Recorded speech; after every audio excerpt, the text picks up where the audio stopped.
Hello and welcome to the Education Redefined webcast series, where I uncover educational best practices and share success stories with every single episode. Go ahead, grab a cup of coffee or your favorite drink and enjoy a few moments talking about teaching and learning with me. Hi, my name is Sandy Alakhanpal and I am your host for this series. Subscribe to our webcast or look out for new episodes on YouTube. Join our Facebook group for the latest trends in the field of education.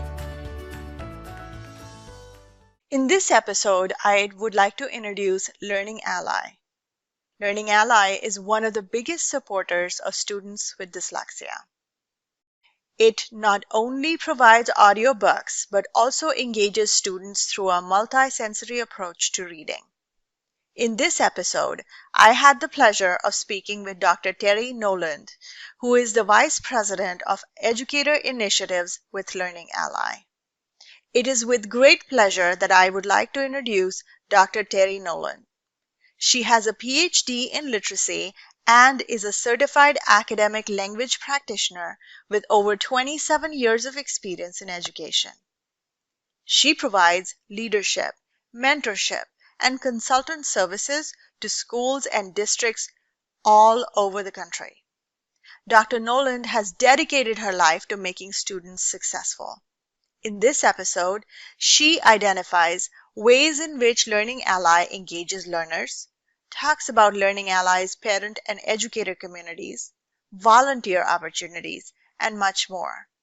She also addresses how Learning Ally has innovated through the years to meet the needs of students.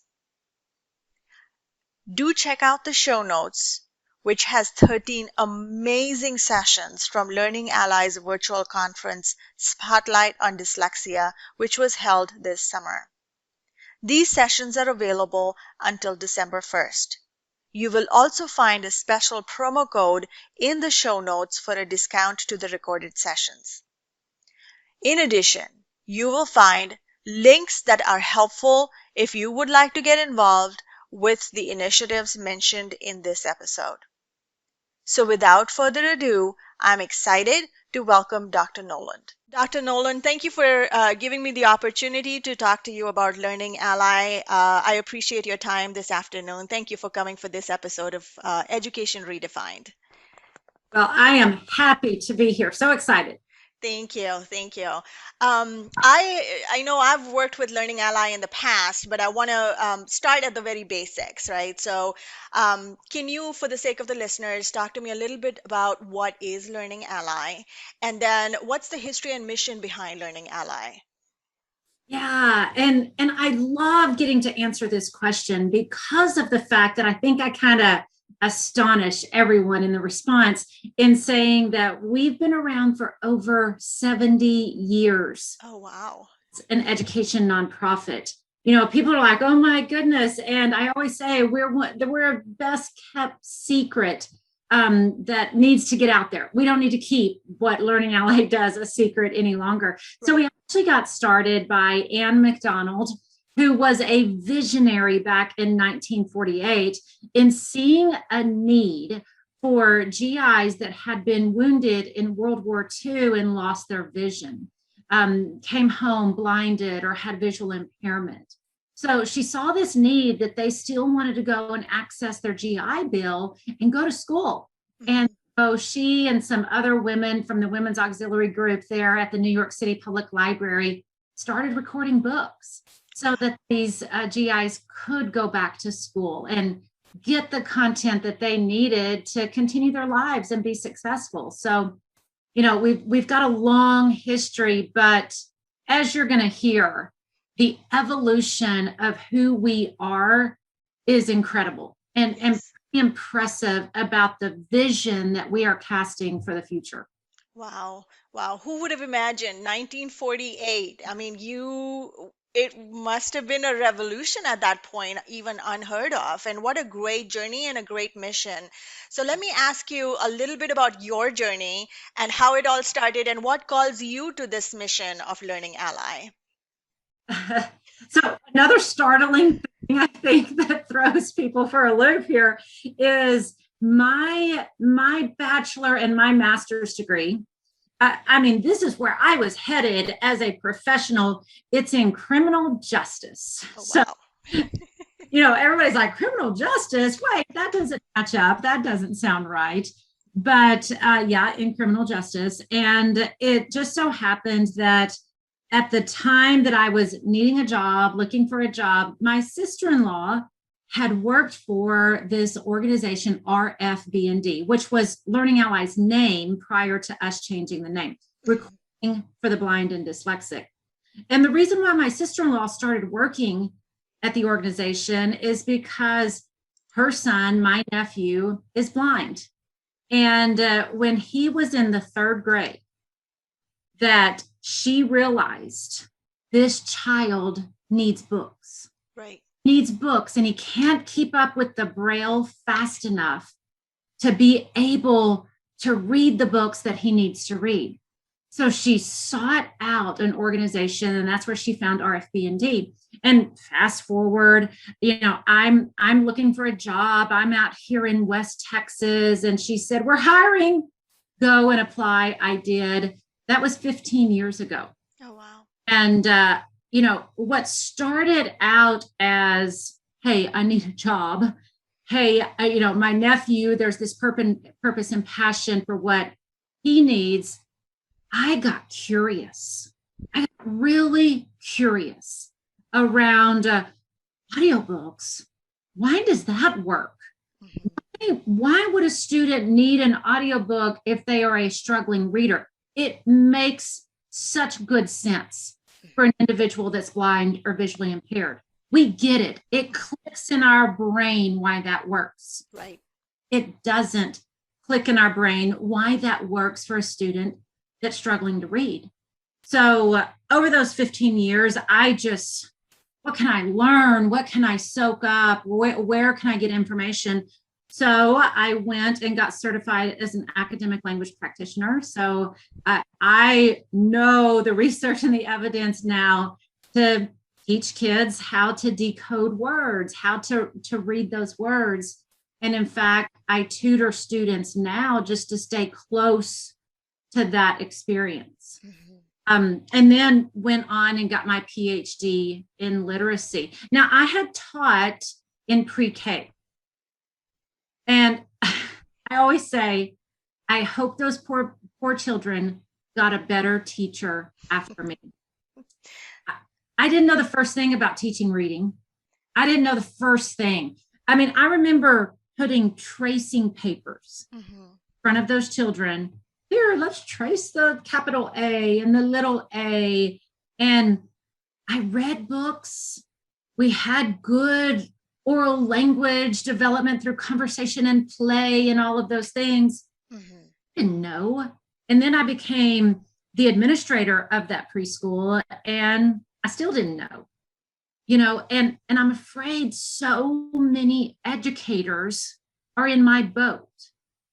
They have heart, they have the passion. I want to teach, I want to, impact the lives of students, but they don't have the pre-service training they need to truly address the needs of a struggling reader. Right, right. And that is so true for my journey as well, that I had taught for a while before I stumbled upon NIHouse. And actually, not until I became a reading specialist did I realize that a gem like Learning Ally exists. And how much Learning Ally does for students who have a learning disability or reading disability or dyslexia, and how long how far it can take them. So let me ask you, what are some of the resources that Learning Ally puts out for students who are struggling with reading? How does Learning Ally support these students? Yeah, so our anchor, our flagship solution is our audiobook solution. And, I mentioned how, it's just an obvious thing when we're talking about students that are blind or visually impaired. But here's where, I just want to spread the message.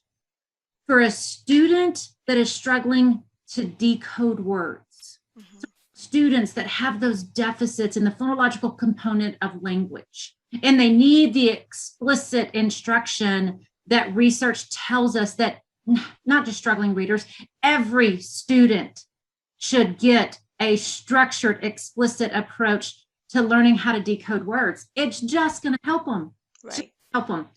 And that process, you and I both know that process of rewiring the brain takes a long time. Indeed. Takes time. So I will always say audiobooks should never, ever replace explicit instruction. You gotta have both. It's a both and. So think about this. Let's take I always use my friend Brooklyn. Brooklyn is a middle school student. Brooklyn, 8th grader, but her word decoding is on a 3rd grade level. So think about the speed at which she's decoding words. Right. And the speed at which she needs to keep up with content in the classroom to go home and read the 2 chapters of the assigned book to come back in the class the next day. Right. Engage and have conversation. I mean, the pacing around that's where that audiobook comes in, augments the automaticity process. And now, I mean, I talk to educators, administrators, students across the country. The key thing, the key phrase, they say over and over, Learning Ally changed my life. Yes, that is so true. That is Yeah. so true. And I do want to get into the whole multi-sensory approach and how it's not just the audiobook, right? Because if I was asking from a layman's perspective, I would say, okay, and if I didn't know Learning Ally the way I know it, I would say why and how is it any different from Audible, which is from Amazon, right? It's the same thing, essentially books on tape. But Learning Ally is so much more, right? Just for example, your Learning Ally audiobook solution, it's multisensory in nature. So how does the multisensory approach work hand in hand with the audiobooks to enable our students with disabilities? Yeah. The first of all is that you've got the component of the words, the text being shown on the screen of the device that you're using, whether it's a phone in your pocket, your tablet, your computer, doesn't matter. On our literature titles, you've got that text on the screen. So paired with the text is highlighting that highlights along as a human reader reads those words. Now, I got to take a few moments. I was going to say a single moment, but several moments to talk about the human aspect. Yes. We work hard to ensure that we get the voice right, that we are looking for authenticity of voice. This is another aspect of this multisensory component, because like I think about myself. I know it, you know it by listening to me. I'm a Southern girl. I have a Southern accent. Right. So you don't need me reading Diary of Anne Frank. It just doesn't match. And so you got a kid that is opening up a book, and it's about this young lady in Europe that is going through the Holocaust, and you don't need a Southern voice. You need a European youthful voice. Right. That book. So we work so hard in pairing the intent and the passion and the purpose behind the author to bring forth these voices.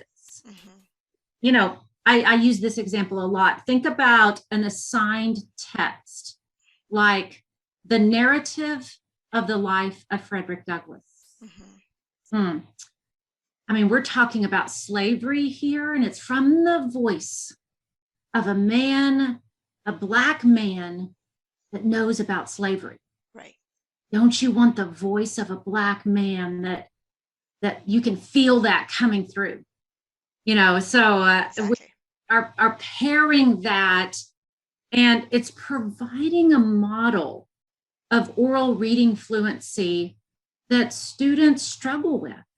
I mean, a struggling reader struggles with how reading should sound, Right. the cadence, the flow, the prosody of the way that they use their phrasing and tone. Right. So this model is just a beautiful way to show that child in this multisensory way of creating connection, human connection in this digital world. Right, right.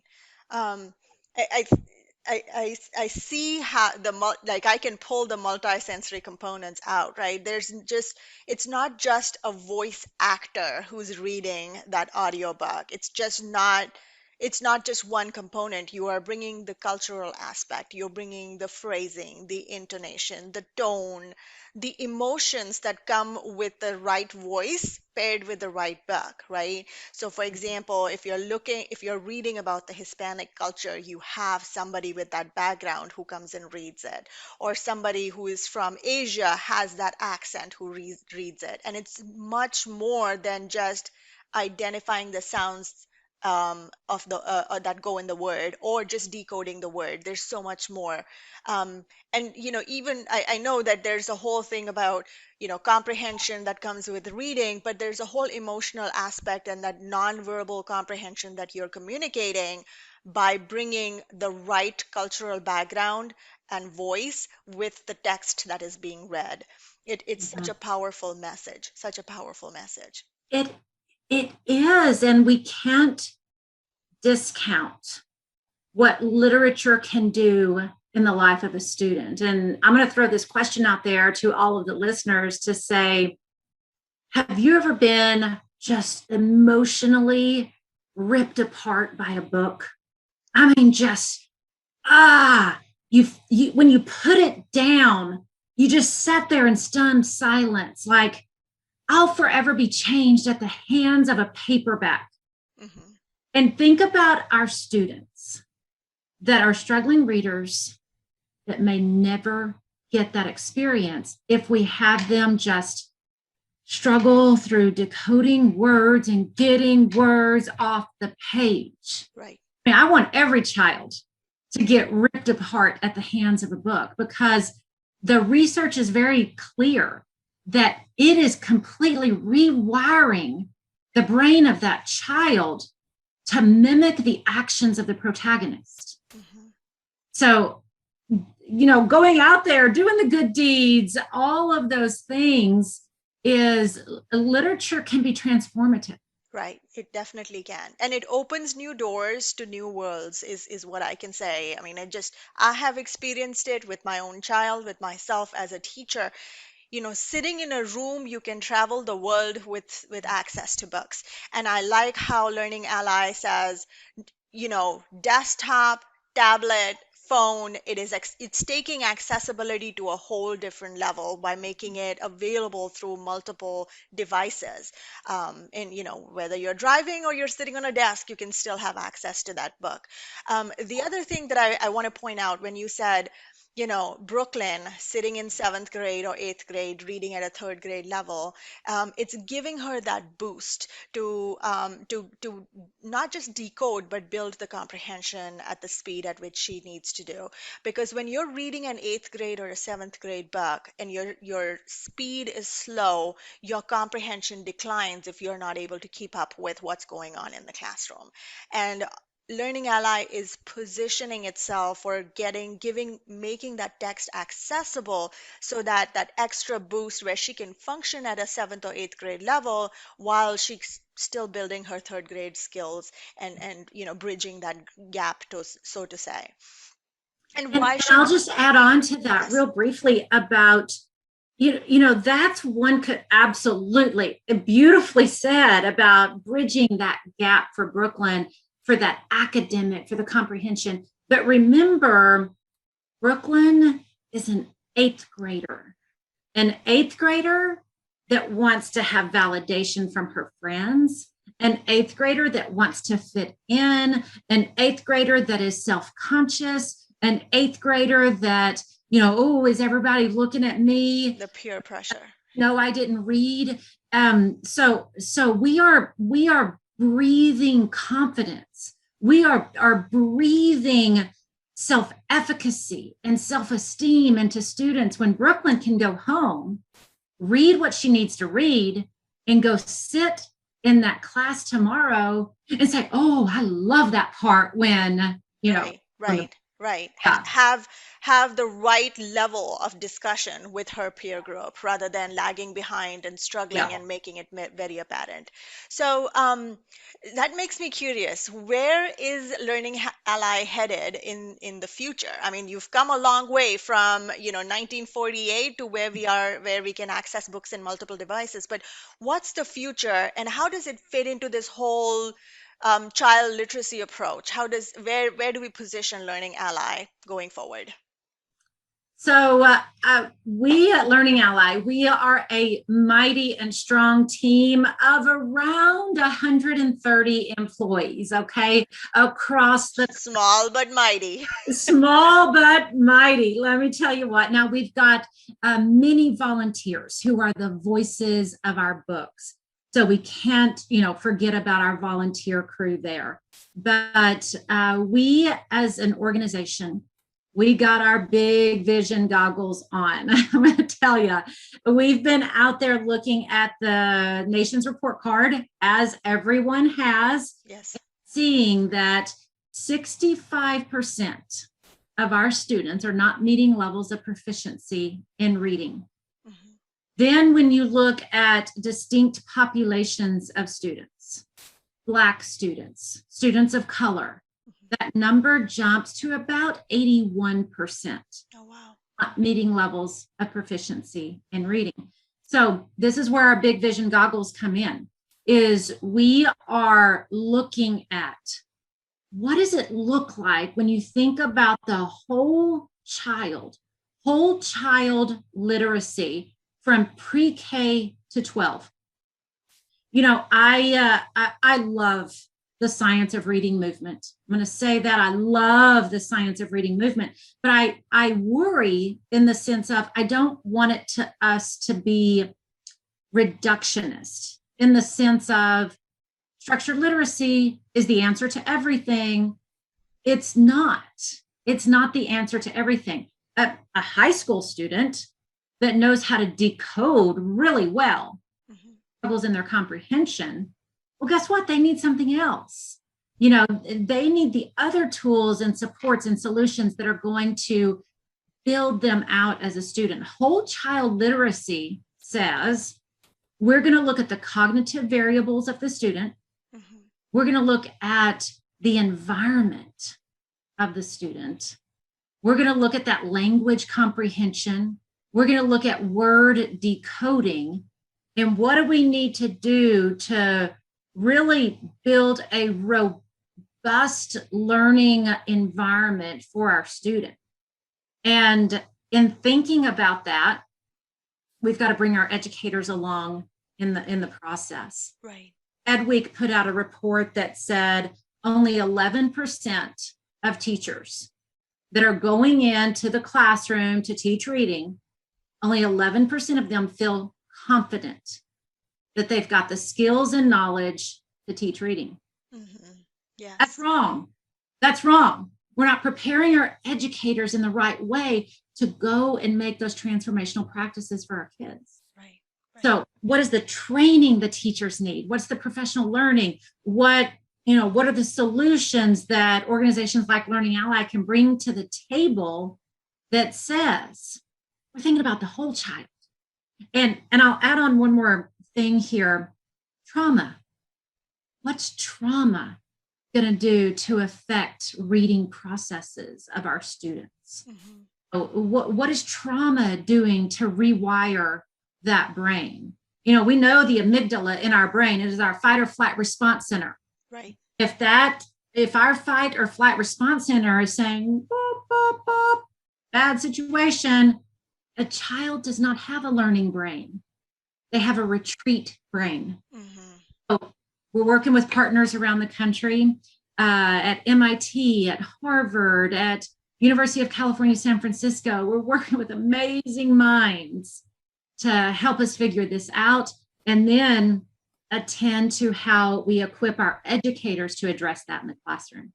Wow, wow. It's so powerful to see that Learning Ally is not just meeting the needs at the surface level, but going deep with research and embedding in the science of reading and then building products around the research, around the proven perspective that's coming from in-depth research from all of these universities. Such a great mission, such a great mission. So you mentioned teachers, right? We don't equip them really well. So when I was looking for services and supports for teachers, I found that Learning Ally has professional learning services. Can you tell me a little bit about how do you prep educators for differentiating instruction for students? Yeah, this is where I get excited about a lot of things. This is where I get really excited. Is one of the things that we launched this past year was an educator community.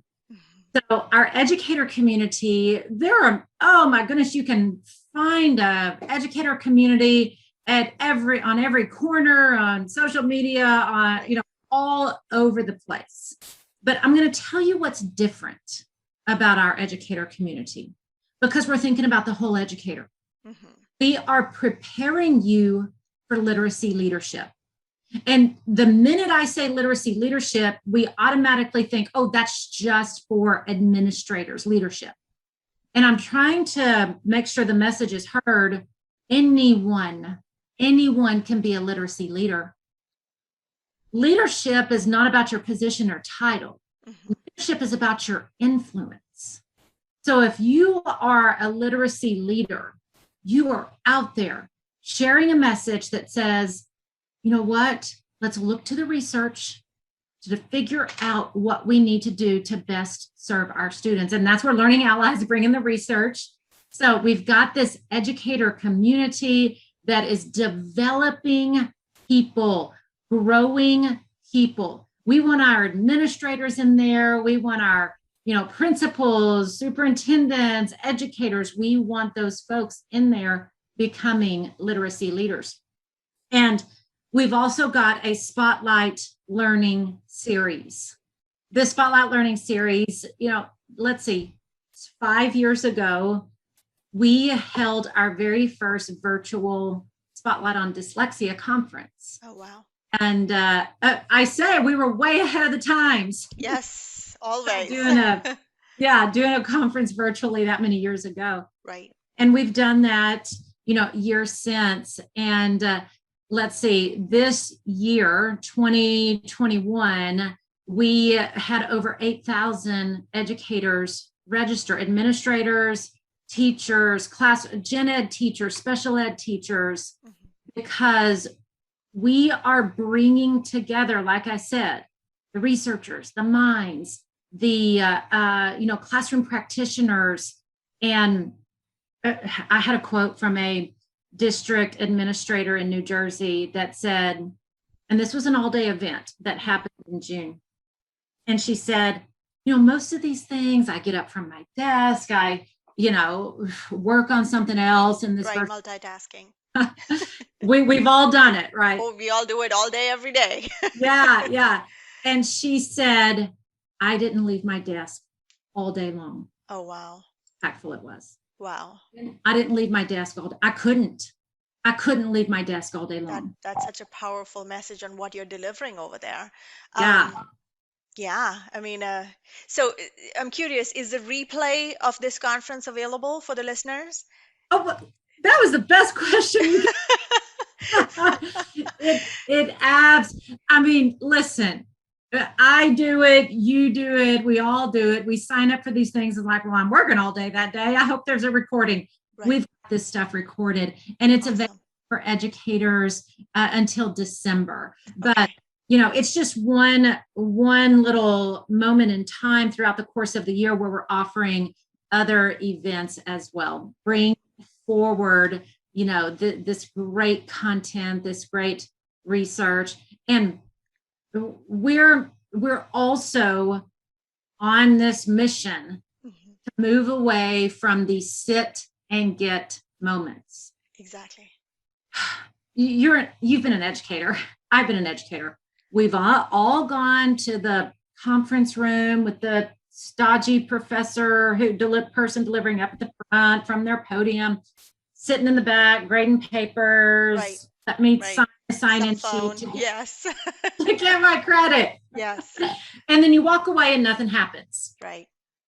What we are creating moments for you to get the information and then transform some practices moving forward.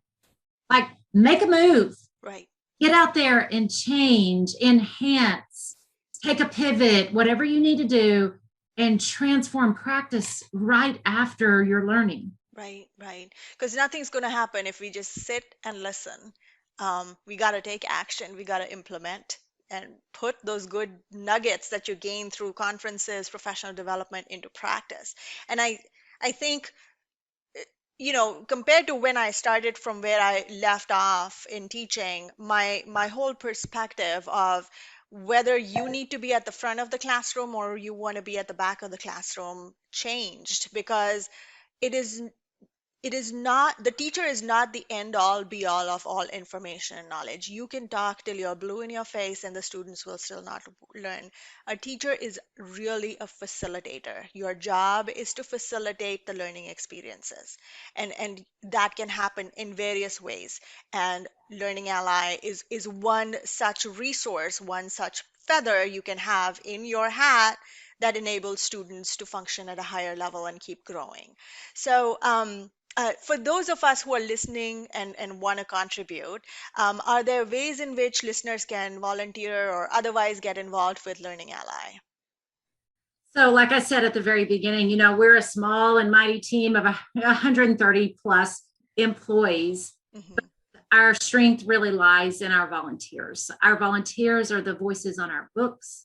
Our volunteers are the ones that are quality checking the student experience of getting access to that book and listening to a book. But so there's opportunities there to be a reader, to be a quality check person on our books. There's also, we've expanded our volunteer opportunity. I've got volunteers in our educator community Oh, that wow. that are retired teachers in there just wanting to stay connected to their passion, stay connected in a way. So we've got all kinds of volunteer opportunities. Wonderful, wonderful. And I'll encourage the listeners to go back and check out the various communities, because I know you pointed out the educator community, but we also have support systems on the website for students and parents. And there's a big parent community that exists as well in Learning Ally. So those are other ways to get involved. So, Dr. Noland, thank you so much for taking the time to speak with me and my listeners this afternoon. I will put some links in the show notes so they can go get involved. I'll also try to put a link to the conference replay so that way they can have access to that until December. But I truly appreciate you taking the time and speaking with me this afternoon. Thanks for having me.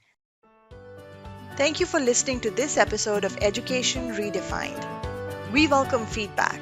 Join our Facebook group to leave a comment or a question. We look forward to hearing from you. Until then, stay tuned for our next episode.